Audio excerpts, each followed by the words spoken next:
chapter 12.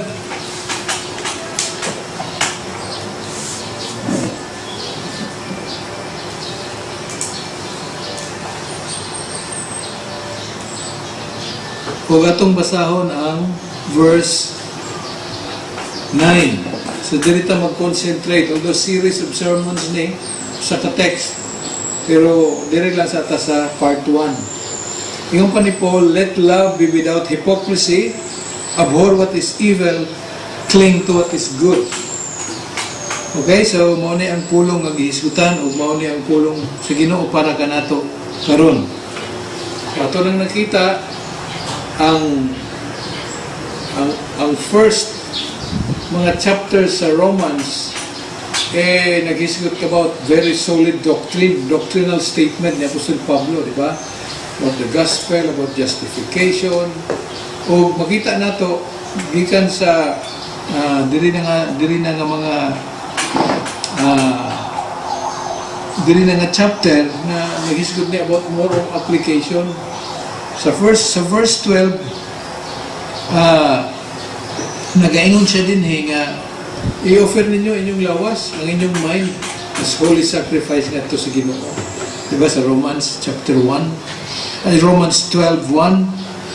Ug dinhi series of exhortation man to. Dito sa verse 9, ang ingon ni Apostol Pablo, naghisgot niya about relationship with other people or with another people. Actually, nag-ingon siya din here is how you treat other people. Here is how you relate, no, with believers and how you relate with unbelievers. This is how you relate to the saved, ang atong attitude towards circumstances, and our attitude towards God. Our attitude towards people and our attitude towards God. Okay? Yung si Paul din let love be without hypocrisy. Ano man yung diskutan man ni Pablo? Of course, ang gisulatan ni Apostol Pablo, mga Kristohanon, mga nasa Rome. Of course, tanan nga Kristohanon, hatod kita karon. Ano man, tungod kay, na mga tao who profess one thing in their mouth, sulti na nagsulti ang ilang mga ngabil, apan there is something different sa ilang kasing-kasing. Mao na yung hypocrisy. Diba na nato ni, let love be without hypocrisy para sa ato ning tanan. There are people who profess one thing in their mouth, by their hearts they believe something different. Na mabasa ba nato ni sa text? Oo, daghantang text mabasa din in Matthew 15 and verse 8. Kung sa giingon ni Kristo, these people honors me with their lips, but their heart is far away from me. That's hypocrisy. No? Duplikara kung sa kuan pa ba? Hypocrite. Nagpakaaron ingnon. Lahi ang gisulti sa ngabil, maayo, apan ang ilang kasing-kasing diferensya. Diba? People honors me with their lips. Praise the Lord. Pagkabuutan mo kayo Ginoo, pagkamaayo mo kayo Ginoo, they honor me with their lips, but their heart is far away from me. May ilang musulti, pero ang ilang kasing-kasing, ang ilang ginahimo matag adlaw, layo ras Tinoo, dili in conformity to the commandments and to the will of God. So that's a blatant hypocrisy, atubangan sa Ginoo. So they were hypocrites. Ug ang rason why they were hypocrites is that they are saying words of worship to God, there is Matthew 15:8, while maintaining heart attitude in rebellion against God. Ngunit problema ni ining mga tawanan di ba? Rebelde sila sa Ginoo, niduol sila sa Dios, pinagi sa ilang mga ngabil, gidayeg nila ang Ginoo, apan wala ang ilang kasing-kasing layo ra, wala nakaduol sa Ginoo. So doble mo na ang tawag sa hypocrite. Ang ilang gisulti, kontradiksyon ang ilang mga kasing-kasing.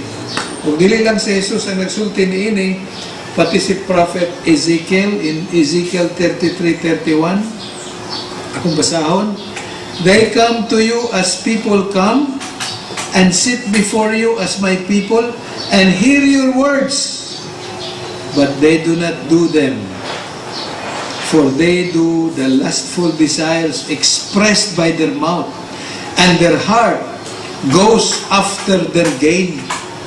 Then, ang gisulti ni Jesus, there is nothing new under the sun sa mga hypocrite. Lahi ang gisulti sa Ngabil, grabe ni sa Ezekiel, oh.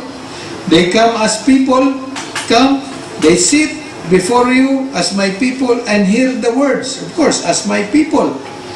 Pero ang diferensya, they do not do them, and they do the lustful desires expressed by their mouth. Their heart goes after their gain. So kung ang usang katao di ay magbungat o pulong o worship nga to sa Ginoo, apan ang iyang kasing-kasing in rebellion against God, unsay tawag ni anak ni Jesus, unsay tawag ni anak ni Prophet Isaiah, hypocrite. So, brethren, do not be a hypocrite. No? Dili ta dapat iyon ani mga Kristohanon man kita. So, people could profess to love you. Dili na ta karon sa ato ba, no? Kita. No? People could say, Brad, mahal kaay kita, Brad. Kristohanon ta, igsuon kita, Brad. No, managsuon ta diha kay Kristo. Pwede niya na isulti sa iyang pulong, apan pinagi sa iyang aksyon, dili. Pwede siya musulti nga, nag-care siya kaindik sa imuha, pwede siya muhatag og gift, but sulod sa iyang kasing-kasing, na ay nag-harbor siya o kanang gitawag og deep hostility or bitterness o indifferent na nimo. Siya ganahan nimo ba? Mailan siya musulti, ito, muhatag siya gift, pero ang iyang kasing-kasing, nagsulti og lahi. Pare-pareha lang, di ba? Gisulti na Isaiah o ni Kristo. Kasi tawag niya ang tao, hypocrite. So, mo ni ang warning ni Apostol Pablo kanato karon nga buntag. Mo ni ang gingon sa Holy Spirit. Dili ni damgo, dili ni prophecy according to the word of Christ. Let love be without hypocrisy. Ang atong pag-extend sa gugma nga to sa atong mga igsoon, di ba? Ang sugo ni Kristo, higugmaon nimo ako, tungkol kay ako ang unang nahigugma kanimo. Love also those people whom I love. So, tanan nga mga tao nga ako usab nga gihigugma, dapat higugmaon mo usab sila. Ang atong model, Kristo. Hypocrite ba ang love ni Kristo? Dili. So, mo na ang atong modelo. Pero sometimes, ang mga Kristohanon, naigitawag o ka ng class of behavior ba, character, na ang mga tao nga dili ka gusto. Pero ang iyong mga Ginoo, higugmaon, sige, higugmaon ako ni, pero ma-hypocrite ka ba kay sa atubangan, maayo ka, pero ang iyong kasing-kasing dili tama. Dapat i-repent na, maghinulsulta din na nga dapit. Okay? So, usa ka classic nga example, mahitabo ko ni sa mga anak sa Diyos. Oo, sa panahon ni David, ang isa sa iyang mga general, trusted general si Joab. Ang gihimo ni Joab, ang usa sa mga generals, iyang gipatay si Amasa. Mga parinter ni David, mga trusted ni David ni mga general. Pero tanaw na to sa gihimo ni Joab. 2 Samuel 20, sample lang ni sa hypocritical love. 2 Samuel 20 and verse 9. Ingon si Joab. Joab said to Amasa, "Is it well with you, my brother?" And Joab took Amasa by the beard with his right hand to kiss him. But Amasa was not on guard against the sword which was in Joab's hand. So Joab struck him into the belly with it and poured out his inward parts on the ground and did not strike him again. And he died. Tanawa ang gihimo ni Joab. Of course, naay justisya nga gihatag si David sa iyang pagka may edad na ba. I-charge niya si Solomon ni do not forget the deeds of Joab against Amasa. na justisya si David. Pero ang punto lang nato karon din is, grabe ang iyang sulti ba? Pero ang iyang kasing-kasing gusto na mo patay. Actually, gipatay yun. No? Wa kabantay kay ang istorya, is it well with you, my brother? Generally, so head po ni si Amasa. Kuyaw po ni nga fighter po ni. Kung nakabantay lang, di ni may go ni Joab. Kuyaw ni nga fighter. Taghan po ni gipatay ng mga Philistines. Walang yun siya kabantay kay love man. No? Is it well with you, my brother? Sabi niya, kuan lang, anong biso-biso sa mga kiss sa mga Hudyo ba? Brotherly kiss. Na naman dahil kutsilyo gitaguan, tsu. Kaysa ra, ipatay siya. So, very smooth ang speech. Apa nang yan kasing-kasing at war. Clear ba? So, that's what we call hypocrisy. So, let your love be without hypocrisy. Okay? So, therefore, buhato na ito ni, ikaman man yung mga igsoon, although dili ni imperative mode, subjunctive mode man pero ang puwersa na ini sa Greek, samara na sugo. Samara sa sugo. Let love. So, subjunctive mode. No? Digit imperative ba? Pero pareha ra og puwersa, pareha ra og kaman. So, karon nga buntag, unsa man ang atong outline ni ini. Una is, napakoy time, no? Napay gamay nga time, atong tayo, humaman na siya. Una is, there is a need to guard our hearts from growing resentment towards our brethren. Kung nag-boil na, so naanay issue ang imong kasing-kasing towards your brethren. No? Mga igsoon sa pagtuo ba? So, bantayan na nato na daan. Ayaw na i-allow nga mudako. Murag sunog ba? Nanay kalayo. Ayaw na sugnuri. Nga mo sila o bunya. Nga magpabilin ka na lang yung hypocrite. Although di na makita sa tao, upang makita man sa Diyos, na itong gialagara. So, delikado ka din na, sala na atubangan sa Ginoo. So, we need to guard our hearts. Okay? Guardyahan daw nato ang atong kasing-kasing from a growing resentment. Meaning, naanang resentment. Do not allow it to grow. Ayaw tuguti igsoon, nga mutubo na. No? Nga mudako na. Nga musiga na, nga muinit na. So, unsa ingon sa Titus? Chapter 3 and verse 3. Titus 3:3. Nga pa na, For we also once were foolish ourselves, disobedient, deceitful, enslaved to various lusts and pleasures, spending our life in malice and envy, hateful, hating one another. So sa una daw, we are at hostility with one another. Although dili ni makita sa tao, pero makita sa Diyos ang atong hostility. Kaning pagka bitterness, pagkasuko ba? Always at war. No? Mauna kita. Karon, magpadayon pa ba na sa atong kasing-kasing? Dapat dili na, di ba? So kung bang-una kita karon, dapat dili na kita at war with one another. 1 John 3:14, yung pa din na, we know that we have passed out of death into life. Why? Because we love the brethren. So kung kaniadto inaani ka, ingon pa ang Titus 3:3, nag-ingon si John, lahi na karon. Lahi na karon nga, Kristohanon ka na. Nasayod ta, ingon pa ni John, we know that we have passed out of death into life. Sa una, unbeliever, karon nga believer ka na, nasayod ka nga, believer ka na karon. Nabiyaan na nimo to. Katong hating one another, dapat wala na. Diba?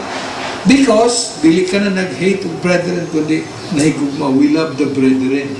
He who does not love, abides in death. Ang ibig sabihin, wala pa siya maluwas. Kung dili siya kay balong nga muhigugma, kung hypocritical ang imong gugma ngadto sa uban, questionable ang imong kaluwasan. No? So therefore, let us guard our hearts. Okay? So, importante kayo ka na. In 1 John man to ganina, no? kung imong idiretso diri sa 3:13 to 18 and 1 John 4:1. So ang punto lang din na mga igsoon is bilang Kristohanon, we are at war with the world. Kaning Trinity sa world ba? We are at war with the world, with the flesh, and with the devil. Nag-conspire ning tulo aron mo produce o hostility, away ba, kasamo, or envy amongst the people of God. Usahay na yung mga sinahon bitaw. Gibless siya sa Ginoo, ako nganong dili ko. Nya nga nung suko ka man sa iya, nganong gibless siya sa Ginoo. Ang Ginoo ang kasuki kay gibless siya sa Ginoo. Sa tao siya masuko ba? No? Nga nung masuko ka man kung gibless siya sa Ginoo. So, dili maiwasan na agib na sa kinaaya sa tao, crab mentality ba? Suko.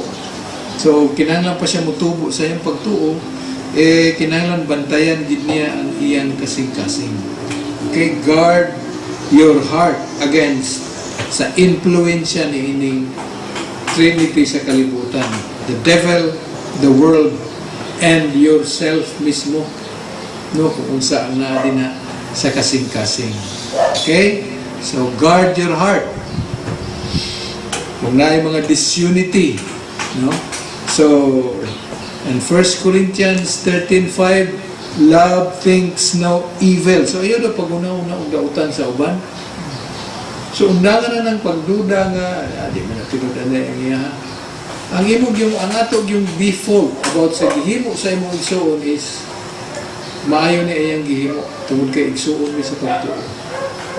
Ayaw dugang-dugangi og istorya nga gihimo lang ni kay naani tuyo. Dapat dili. Okay?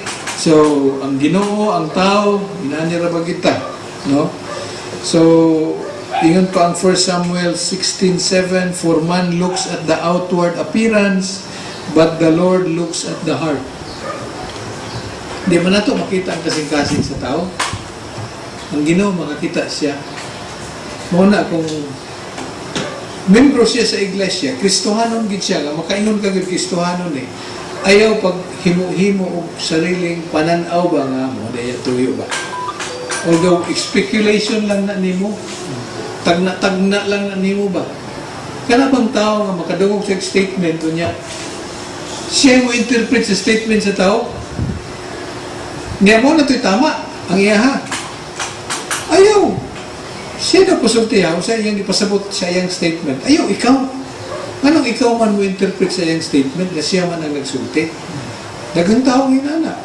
Yan ang i-interpret niya. O, tanawa, isulti niya. Ang naminaw po, tama, no? So, duha na mong nasuko ron. Ang gusto lang dahil niya, disunity lang ba? Siraan lang dahil niya itong tao. So, careful po kung naminaw. Ayaw, pataka ka man lang. Imuha mo na interpretasyon. Pangutanong na to, mismo siya ang nagsulti kung unsa iyang ipasabot niya na. And so, panag-istoryahan na eh. So, ayaw, butangi o resentment, o bitterness, o hostility ang imong kasing-kasing. Gordyahan gini mo ba? Unaan na gani ngayon na, nagihim mo naman na sa una, di ba? May mga tao din nga, kawag kayo mo istorya o yawan na yung kaiba, kanang devilish. O di ba? Tama, no? Sakay po ka. Ito na, nakapugas na siya o kanang seed of bitterness or seed of indifference sa kasing-kasing. Munang style sa mga NPA. Sa una, youth pa ko sa amo sa Cebu. Sa among balay, kibakante lagi niya, na amo ko nagpuyo sa akong lula, niya akong mama, medyo laagan mo to sa una, upan-upan sa iyang ikaduhang husband. Do patay naman to ang papa. Giparentahan na mo ang balay. Kunya, ang nirenta na ay mga legal unit sa NPA ba? Na ay mistiso ng isa, doha sila kabuo. Ang gibnaw, anong isog gibnaw ito. Pero pogi among tawag sa iya ha. Niya mo ito amigo kay nako, kay katong gwapuhon. Hindi man ito mapundo, balay, sige mo ito lakaw-lakaw, ako sa ito yung trabaho. May story mo itong pogi. Tanong po, high school pa ko. Sulti na siya sa ako, nanamoy bula din eh. Nanamoy net sa volleyball. Nanamoy bula sa basketball. Nanamoy badminton, table. Wala man may anak. Pogi. Siya nga, hatag na dapat sa gobyerno ba? Hatag lang man na.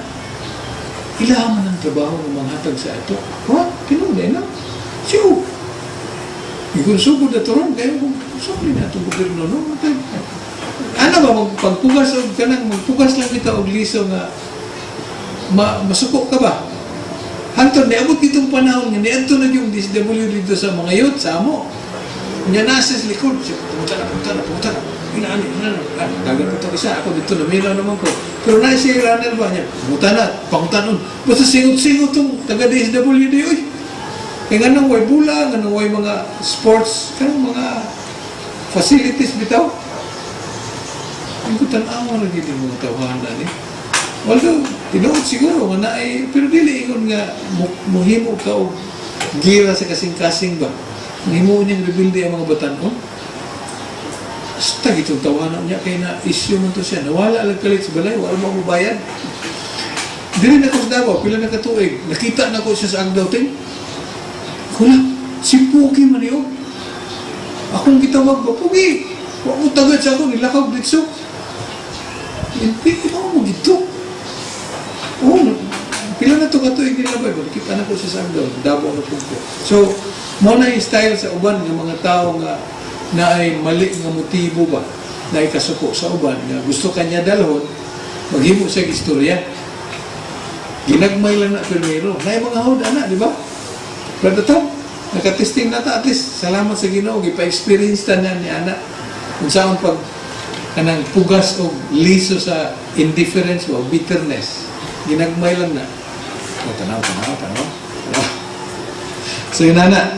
So, karon nga buntag, kinahanglan ta magbantay. So, let us guard our hearts against these things. Ayaw tuguti nga na ay magtubo nga resentment diha sa imong isig ka Kristohanon nga igsuon. Ayaw tuguti nga musulod na sa imong kasing-kasing. Kung naaman gani, dapat i-fix na, i-fix ba nga, meaning mag-repent ka ni Ana. Dapat tanggalon gina siya. Dapat wala tayo bitterness sa matag usa. Kung naaman gani kay gusto mahibalaan, kamaturan din duula siya. Brother, igsuon, gusto lang kong mangutana. Man to man. So magdali mo kasabot at ni ani. So na maayong pagkasultian lang, di po siya mahiubos. Okay? So, may resentment, kinanglan ka maghinulsol ni Ana. Okay? So, kung dili nimo na buhaton, ang mahitabo nimo, violation sa Romans 12 and verse 9. Ang imong gugma sa isig kaingon, hypocritical. Dili ginadawat sa Ginoo, dili nakapasa sa standard ni Kristo. So guard your heart. Careful gid na. Dili ayo pagdawat og mga garbage out ba? Garbage in, garbage out. Ang garbage sa uban dapat badlungon dayon nimo siya diha pa mismo. Ngani mo nga anong inana man ka? Pag hinulsol, dili man na maayo imong gihimo. Nagpugas ka man og disunity. Premium na. Kung makita lang ninyo mga igsoon ang sala sa pagpugas o disunity sa church, pero timbugatan na sala. Si Kristo mismo nag-ingon sa John 17, ang iyang high priestly prayer that your disciples may be one, just as you and me are one. That's unity actually. Prayer ni Kristo na unity sa church. Si Paul mismo nag-ingon, be diligent to preserve the unity in the Spirit by the bond of peace. Imo nang gidistract ang gidisunite nimo ang church, kadako kayong sala na kay Kristo. Dili na basta-basta. Okay, ikaduha, dili lang guard our heart. Ikaduha, there is a need to cultivate in our hearts a growing love towards the brethren. So guard your heart against bitterness, against hostility, against indifference or resentment. But, ikaduha nga punto, na ipanginahanglan nga i-cultivate nato ang atong kasing-kasing, no? Nga magtubo kining gugma ngadto sa mga brethren. Now, kasabot man siguro taon sa meaning to cultivate. Agricultural word man eh. Nakatesting na ka, Brad Marcelo, cultivate. Kanong nananong, isa man nananong sa okra. Kanang pag-cultivate ba na kay tool imong iyan? imong balihon ang yuta ba para malusen, or sa daro pa na mag for plowing ka, magbali man ang yuta, ang topsoil maadto sa ubos, kaya ang topsoil man ang daghan ng nutrient, anak balihon ya karason. Sumo na siya ang to cultivate. Okay, trabaho na siya, dili na sayon, hard work na ang to cultivate. Kung gardening lang, para sa nagihimo ni Brother Damian, cultivate, maski garden lang na, bugat niya po lang ang trabaho. Tungkol kay imong balihon ang yuta, imong pahumukon ang yuta. Okay? So, kinahanglan ta mo cultivate sa atong mga kasing-kasing o gugma. Laban na sa pulong sa Ginoo, command ni nga dili mahimo sa mga unbelievers tungkol kay wala man sila enablement from the Holy Spirit. Moralizing lang ni alang kanila. Pero sa mga Kristohanon, kung isugo ta, natay kakayanan sa pagtuman ni ini. Sama sa giingon sa John 13:14. John 13:14, a new commandment I give to you, that you love one another, even as I have loved you, that you also love one another. So naghisgot si Kristo about gugma. Iyon si Jesus, iyon ani ang akong gugma kaninyo. Buhata sab ka na, ngadto sa mga tao nga akong gihigugma. Sa other Christians ba? So mo nang giingon niya sa verse 34 in John 13. By this, all men will know that you are my disciples if you have loved one another. Now, kaning 1 John 13, gibalik-balik ni Kristo ang pagsulti niya anak. No? So, gikinahanglan. You also love one another. Dili hypocritical love. Una yun ni Pablo. Let love, ito yun ni Pablo? Be without hypocrisy. Let love be without hypocrisy. Balik na sa Romans 12:9. Okay? So, una, John 13:14, ingon si Christ. Si Peter, nag-ingon po diri sa 1 Peter 1:22.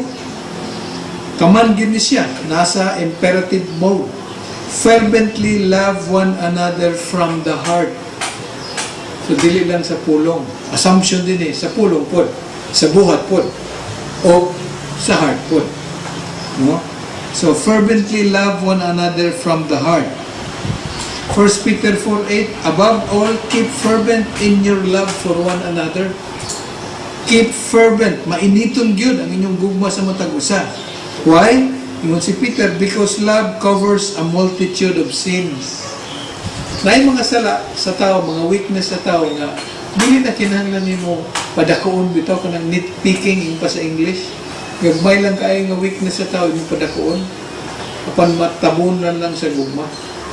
Love covers a multitude of sin. Kita, kapila mo ta nakasala, tubangan sa Diyos. Sa diyang na Kristohanon na ta. Dili man ato perfect ang atong lakaw tubangan sa Diyos. Siyahan ba kaglato sa Ginoo tungkol sa mga sala na imong nahimo? Dili man siguro. Ingon ang ikaw mo naman kag sobra pas Diyos. Kita lang kagamay nga diferensya sa imong igsoon. Suko ka na yun. Huwag ka rin ba? Kanang imo din padakon. Dili mo na mo yung attitude ni Kristo. No? So, sundugo na to si Kristo. So, mga passages, ingon si Christ, ingon si Peter, nagasulti siya ni ini. Okay? So, how are we going to cultivate o gugma sa atong matag isa ka Kristohanon? No? So, kinahanglan i-remind nato ang atong mga kaugalingon. Naay mga kamatuoran nga dapat nato i-remind ang atong kaugalingon aron mo flourish ang atong gugma sa matag usa.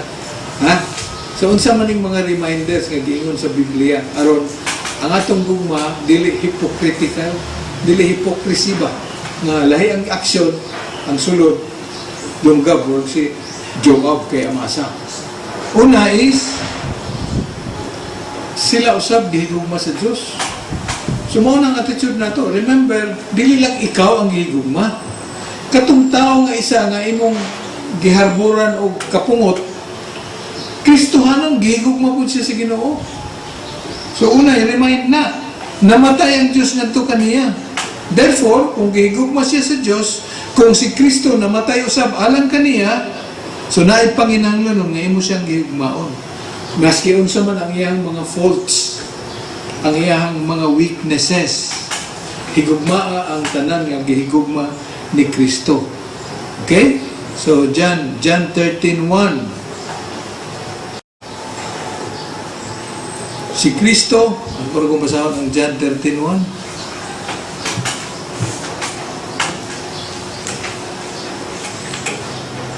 Ingon pa din na, now before the feast, there is a ubusan ko din. Jesus, knowing that his hour had come, that he would depart out of this world to the Father, having loved his own, who were in the world, he loved them to the end. Having loved his own, who were in the world, mga Kristohanon ba? Sa anong panahon? Kita karon. He loved them to the end. Sa ilang paglakaw, perfect ba ang ilang paglakaw? Maski ang mga apostles, nagkamalikod sila. Sama ka na to. No? Who were in the world, he loved them to the end. Wala nagharbor o resentment o bitterness o hostility ang Ginoo, si Kristo diri ka nato. Sa atong paglakaw bilang mga Kristohanon, naanggugma, wala siya nag-nitpick sa atong mga sala. Okay? So, as he had loved us. Ikaduha, if you want others to love me with my faults and shortcomings, then I need to love them with theirs. So, ikaw sab, di man ka perfect. Naman po kayo mga failures. No, so cover it with love. Remember, gigugma sila ni Kristo. Ikatulo, we need to recognize that the people of God are the family that we are going to live with forever. Una-una once nga giluwas na siya ni Kristo, ikaw po giluwas ni Kristo, mag-uban-uban ra mo dito sa glory. Oh. Yung ano, magharbor maka resentment, o kasuko, kapungot dito kaniya. So, remember, pamilya na siya. So, kung pamilya, kinahanglan nimo higugmaon. So, start getting along with each other. Kung sa man ang mga personality clash, tabunin na siya. Kuha na siya, flesh, na dapat tabunan sa dugo ni Kristo Jesus. Ikaw pa, we need to remember that if you cannot sincerely love your Christian brethren, then you can have no witness to the lost. Kung wala kay gugma sa imong brethren, wala kay witness ngadto sa mga nawala. In John 13:35, ingon pa din ha. By this all men will know that you are my disciples if you love one another. So, unsa may kasulti sa mga unbelievers sa imo, kung makita ka nila nga di gay mo makisinabot anang kauban ra mo simbahan. Niya unsa may mo papilon pa ko ninyo para magsamok na ta. So, kung maayo ang imong relasyon sa mga igsoon sa pagtuo, ang imong witness po sa mga tao sa gawas, kaya yung pulo, maayo na sila. Kung tinabangay kita sila, na yung mga problema, tabangan gid nila, maayo ilang pagtatar sa matagusa. Gusto ko musagaw nila. Yung pa din na, by this you will know. Ikaw ako mga disciples. Okay? So, we need to recognize that if you cannot love your brethren, then you need to call into question your own salvation. Kung di mo kaya higugmaon ang sarili daw ni mo igsuon sa pagtuo, then questionably daw ang imong igsuon. 1 John 3:14. Nabasa naman nato niya. Ito basahan pagbalik. 1 John chapter 3 verse 14 to 15, we know that we have passed out of death into life because we love the brethren. He who does not love abides in death. Everyone who hates his brother is a murderer. And you know that no murderer has eternal life abiding in him. Kung mag-harbor daw ka o kapungot sa imong igsoon, murderer. So, dili maayo. So, questionable ang imong kaluwasan. So, our love be genuine towards one another. Sa matag usa. Do not be a hypocrite. Kung naman gani hypocrisy, ikaw mo lang nasayod ni Ana, o ang Ginoo nasayod ni Ana. Therefore, we must repent. Atong ginulsulan na. Kaya mabot niya ang panahon, musigaw niya na ba? No? So, salamat sa Ginoo sa training atong nakatunan in the past. Na nagsugod na ang bitterness na anay samok-samok, walang kaya na ito ginaatiman o maayo ba? Mo lang na nahitabo nga dili maayo. Although providensya ko gyapon si Ginoo, yan pamaagi gyapon. Okay? So, ingon ni Paul, brethren, mo na ang pulong si Ginoo, mo na, thus saith the Lord, let your love be without hypocrisy. So, I hope ma-remember na ito na, let your love to the brethren, even to Christ, be without hypocrisy. Malahi mong worship, nakikay ka mo worship, hindi mo kasing-kasing, nagayon nga, kamusang tamahuman na, kapoy naman ba ni? Dili tama ba? Okay? So, let your love be without hypocrisy. God bless us all, mga puta. Salamat, Lord, sa imuhang command, diri ka namo. May tungod sa paghigugma sa among igsuon. Lord, tinuod Ginoo, ikaw man ang una yun na higugma ka namo, o ang imong ganing gugma, katong makasasala pa kami. Oh Lord, salamat kaayo. Dili ni angayan sa imong gugma, apan nadawat namo kini, o ang imong subo ka namo, higugma mo usab katong tao nga imong gihigugma. So, help us to love one another. Not a hypocritical kind of love, but a genuine love. Parehas ang gugma nimo diri ka namo. Tabangin ni Ginoo na mahimo namo kini sa matag usa, bisan pa sa mga membro sa iglesia, maramdaman sa matag usa ang among gugma sa matag usa. Tungod kay ikaw, Ginoong Hesus, ang unang ang higugma ka namo. Tabangin kami. O i-remind kami kanunay nga usa kami ka pamilya diha, o pamilya unya sa umaabot diha sa Zion, diha sa heaven, mag-uban kaming tanan. Hinumdumi kami kanunay nga ana kami testimony sa mga sa tagagawas, sa mga unbelievers. Hinumdumi kami kanunay nga ikaw ang Dios nga naghatag ka namo og kaluwasan. Dili na mo gusto na mag-question ang among kaluwasan tungod lamang kay failure kami sa among paghigugma sa uban. Lord, help us to repent if we have bitterness, resentment, hostility sa among kasing-kasing, o himuha kining pure. Ginoo, nag-aampo kami ni Ana. Kini among gisalig in Jesus' name. Amen. Eksaktong alas 12.